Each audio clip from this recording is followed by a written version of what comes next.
नमस्कार। साहित्य सोपान मंच पर आपका स्वागत है। आज हम माध्यमिक शिक्षा बोर्ड राजस्थान की कक्षा 12 की हिंदी अनिवार्य की पुस्तिका सृजन के गद्य खंड के बारे में अध्ययन करेंगे। इसके एक अध्याय के बारे में हमने पिछले वीडियो में अध्ययन कर लिया था। आज हम उससे आगे जो अध्याय 11 बाजार दर्शन जैनेन्द्र कुमार द्वारा रचित एक निबंध है, उसके बारे में हम अध्ययन करेंगे। पहले हम लेखक परिचय पढ़ते हैं। जैनेन्द्र कुमार का जन्म 1905 ईस्वी में हुआ तथा इनका निधन 1988 ईस्वी में। जैनेन्द्र कुमार को हिंदी के मनोवैज्ञानिक कथा साहित्य का जन्मदाता कहा जाता है।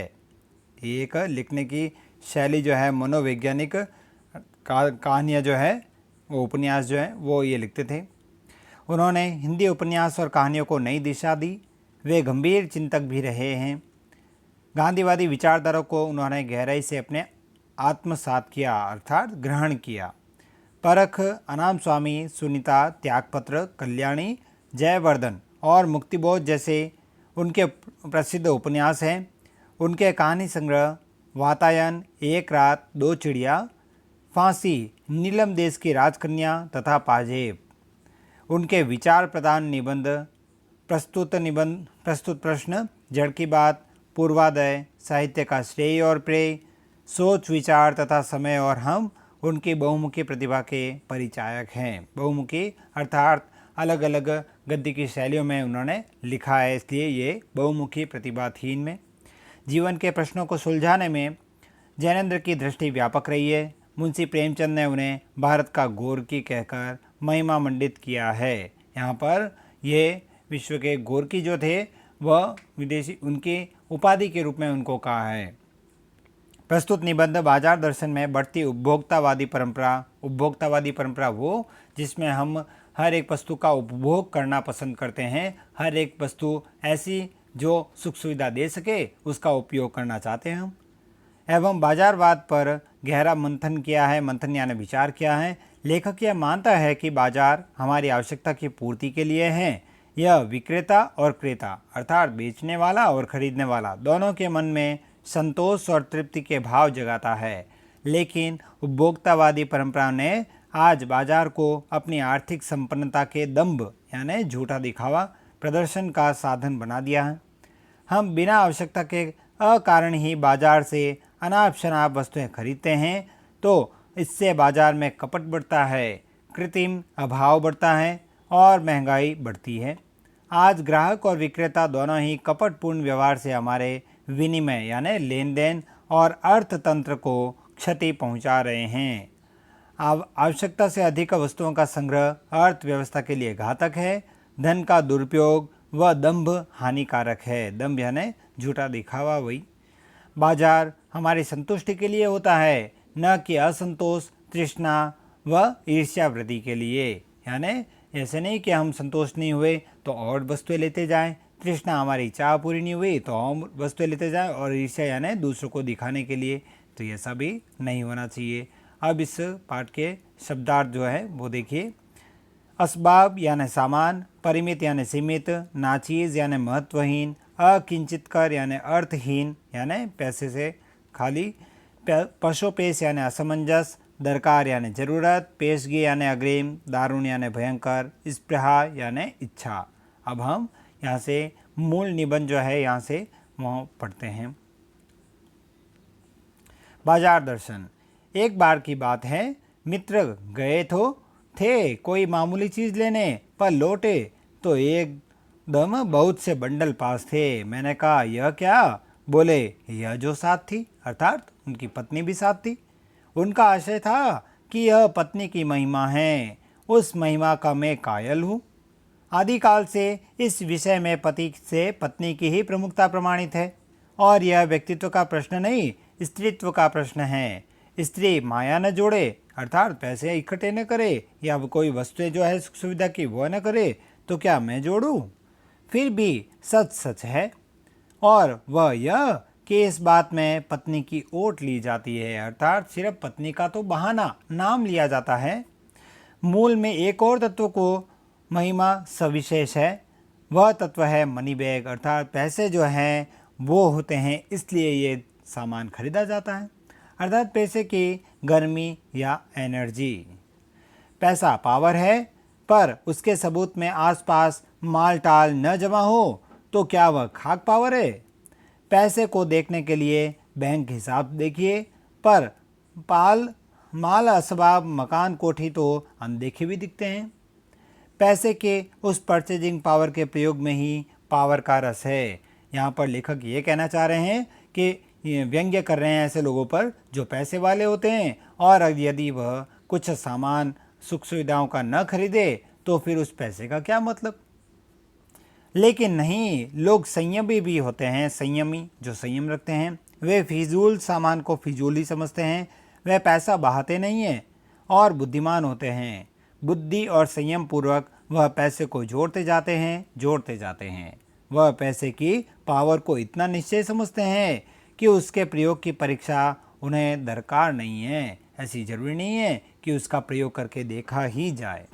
बस खुद के पैसे के जुड़ा होने पर उनका मन गर्व से भरा फूला रहता है। ये मन खुश होता है ऐसे लोगों का जो पैसे इकट्ठे करके रखते हैं, तो वो खुश होता है कि इतने पैसे हमारे पास है।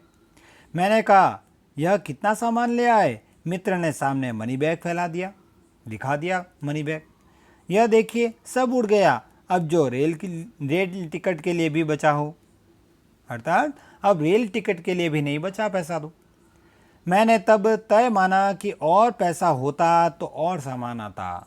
वह सामान ज़रूरत की तरफ देखकर नहीं आया है, वह अपनी परचेजिंग यानी खरीदने की क्षमता जो है उसके अनुपात में आया है। लेकिन ठहरिए, इस सिलसिले में एक और भी महत्व का तत्व है जिसे नहीं भूलना चाहिए। उसका भी इस कर्तव्य में बहुत कुछ हाथ है। वह महत्व है बाजार। मैंने कहा, यह इतना कुछ नाहक ले आए, नाहक यानी व्यर्थ ही ले आए। मित्र बोले, कुछ न पूछो, बाजार है कि शैतान का जाल है। ऐसा सजा कर माल रखते हैं कि बेहया अर्थात बेशर्म ही हो जो न फंसे। मैंने मन में कहा कि ठीक, बाजार आमंत्रित करता है कि आओ मुझे लूटो और लूटो, सब भूल जाओ, मुझे देखो, मेरा रूप और किसके लिए है, मैं तुम्हारे लिए हूँ। नहीं कुछ चाहते हो तो भी देखने में क्या हर्ज है?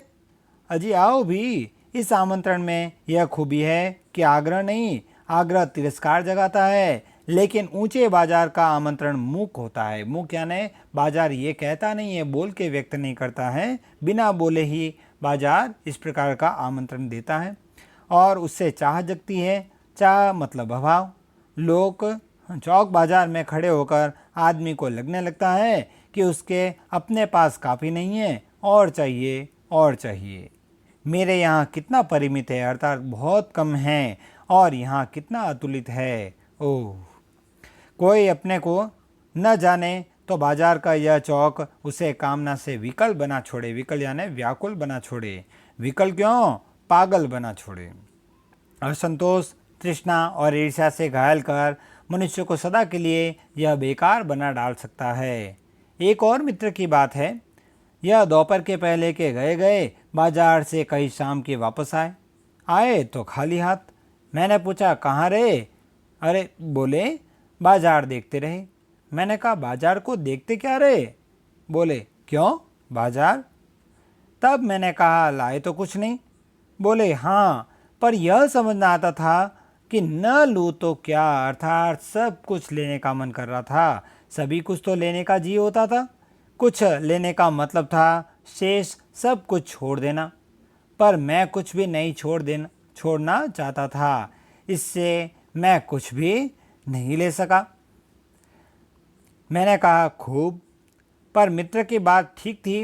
अगर ठीक पता नहीं है कि क्या चाहते हो तो सब और की चाह तुम्हें घेर लेगी और तब परिणाम त्रास ही होगा। त्रास यानी नाश। गति नहीं होगी न कर्म। गति यानी वह सही कार्य नहीं होगा। बाजार में एक जादू है। वह जादू आँख की राह काम करता है। वह रूप का जादू है, पर जैसे चुंबक का जादू लोहे पर चलता है, वैसे ही इस जादू की भी मर्यादा है। जेब भरी हो और मन खाली हो, ऐसी हालत में जादू का असर खूब होता है। जेब खाली पर मन भरा न हो तो भी जादू चल जाएगा। मन खाली है तो बाजार की अनेकानेक चीज़ों का निमंत्रण उस तक पहुंच जाएगा। कही हुई उस वक्त जेब भरी, तब तो फिर मन किसकी मानने वाला है। मालूम होता है यह भी लूँ वह भी लूँ, सभी सामान जरूरी और आराम को बढ़ाने वाला मालूम होता है। पर यह सब जादू का असर है। जादू की सवारी उतरी कि पता चलता है कि फैंसी चीज़ों की बहुतायत आराम में मदद नहीं देती बल्कि खलल ही डालती है। अर्थात फैंसी चीज़ों से आराम नहीं मिलता, उल्टा उससे तकलीफ़ें ही मिलती है। थोड़ी देर को स्वाभिमान को जरूर सेंक मिल जाता है, पर इससे अभिमान की गिल्टी की और खुराक ही मिलती है। अर्थात इससे तो अभिमान बढ़ जाता है। जकड़ रेशमी डोरी की हो तो रेशम के स्पर्श के मुलायम के कारण क्या वह कम जकड़ होगी। पर उस जादू के जकड़ से बचने का एक सीधा सा उपाय है, वह यह है कि बाजार जाओ तो मन खाली न हो। मन खाली हो तब बाजार न जाओ।